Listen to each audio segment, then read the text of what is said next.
Сәлем достар, бұл видеода мен сіздерді ноутбук LM құралымен таныстырамын. Бұл Google компаниясының жасанды интеллект негізіндегі көмекші құралы.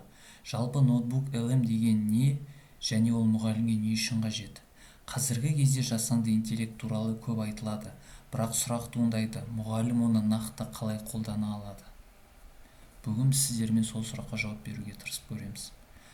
Жасанды интеллект деген не? Жасанды интеллект ақпаратты талдай алатын, мәтінді өңдейтін және адамға тапсырмаларды тез орындауға көмектесетін технология. Маңыздысы, жиі мұғалімді алмастырмайды, ол тек қана көмекші құрал. Ноутбук LM деген не?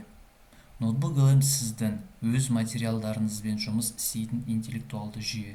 Сіз оған оқу мәтіндерін, мақалаларды, әдістемелік материалдарды, PDF құжаттарды, конспектілерді жүктей аласыз.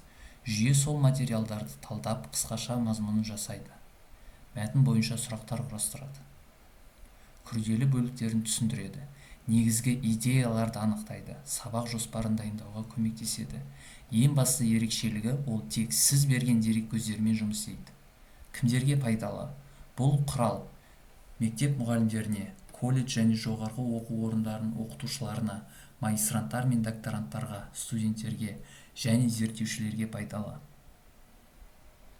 Мысалы, мұғалім мәтін бойынша тез сұрақ дайындай алады, студент үлкен мақаланы қысқаша конспектке айналдыра алады, ғылыми жұмыс жазатындар материалдарды талдай алады. Неліктен бұл қазіргі мұғалімге маңызды?